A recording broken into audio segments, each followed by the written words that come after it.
our shirt on Teespring. Good evening. Tonight's main story is one that unfortunately we've heard far too many times before. It's a story about fear, misinformation, and the very real human cost of political opportunism. Picture this. It's March 2025, and former President Trump, in his infinite wisdom, decides to grace Congress with his presence. But instead of focusing on, actual pressing issues, he decides to dredge up a familiar bogeyman, the radical left agenda supposedly infiltrating our schools. He spins a yarn about a young student, let's call her Alex, whose school, in a shocking act of woke tyranny, supposedly decided to secretly transition her without her parents' knowledge or consent. Now, you might be thinking, hold on, isn't that a bit far-fetched? And you wouldn't be alone. But for a certain segment of the population, already primed to believe the worst about anything remotely progressive, this story landed like a truth bomb. The problem is, like most things that come out of Trump's mouth, it was complete and utter bullshit. But hey, who needs facts when you have fear-mongering, right? Now, you might be wondering where this outlandish tale originated.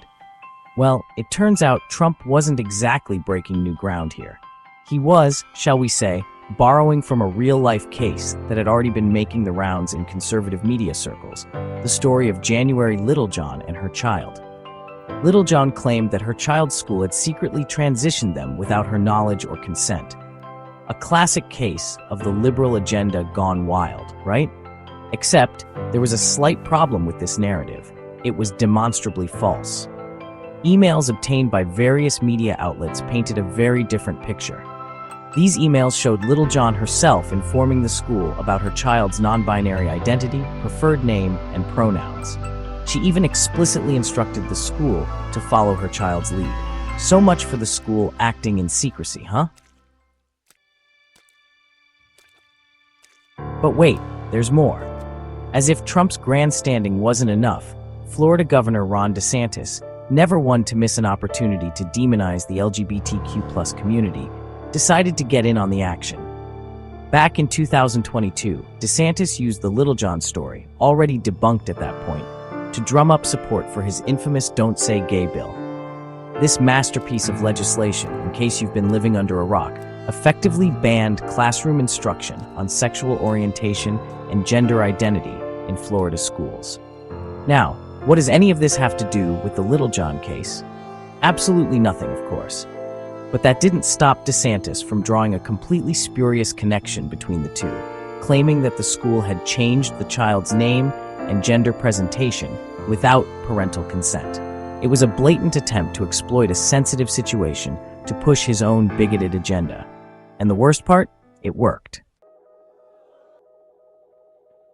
Now, you might think that after being caught red-handed spreading misinformation, both Trump and DeSantis would have, backed down, apologized, maybe even considered a career change involving significantly less interaction with the public.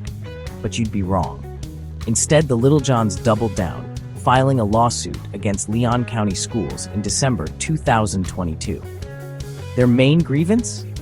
The school's audacity to have a transgender, gender non-conforming student support plan. This plan, in their view, was a blatant attack on their parental rights and a clear violation of their deeply held beliefs about, reality, mostly. They argued that the school had no right to accommodate their child's gender identity without their explicit permission. Of course, they conveniently ignored the mountain of evidence suggesting that they had, in fact, given that permission. Section 5. A case built on shifting sands. The Littlejohns' lawsuit was, to put it mildly, a hot mess. Their arguments were riddled with inconsistencies and contradictions, shifting like quicksand every time someone pointed out a flaw in their logic. They claimed the school was keeping secrets from them, conveniently forgetting about those pesky emails where they themselves instructed the school on their child's preferred name and pronouns.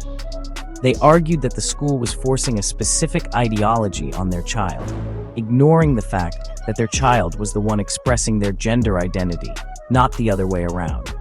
It was a classic case of projection, accusing the other side of doing exactly what they themselves were guilty of. imposing their beliefs on others. Section 6. The judge sees through the facade.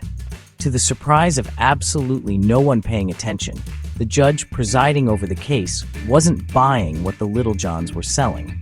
In a scathing rebuke of their claims, the judge dismissed the lawsuit, finding no evidence of any wrongdoing by the school. The judge pointed out that the school had acted in partnership with the parents, not behind their backs, and that the Littlejohns' claims of secrecy were completely unfounded. The judge also highlighted a rather important legal precedent. Parents do not have an absolute right to dictate how schools educate their children, especially when it comes to matters of non-discrimination and student well-being. This ruling was a clear victory for common sense, for the LGBTQ+ community, and for anyone who believes that schools should be safe and inclusive environments for all students.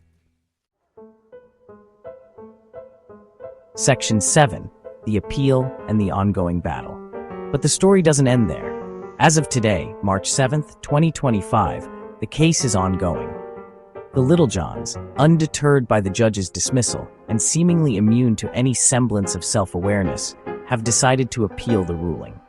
Why let a little thing like facts and legal precedent get in the way of their crusade, right? This appeal, much like the original lawsuit, is nothing more than a desperate attempt to legitimize their bigotry and score political points. It's a cynical ploy designed to keep the issue in the headlines, to rally their base, and to further marginalize transgender and non-binary youth. Section 8. The real victims of this political game. The truly tragic part of this whole saga is that while the Littlejohns and their political allies are busy fighting their imaginary culture war, real children are caught in the crossfire. Transgender and non-binary students are facing an unprecedented wave of attacks on their rights and their very identities. Their access to healthcare, education, and even basic recognition is being threatened by politicians more interested in scoring political points than in protecting vulnerable youth. And the saddest part? This is not just a story about one family or one school district. It's a microcosm of a much larger battle playing out across the country. That's it for tonight. We'll be right back.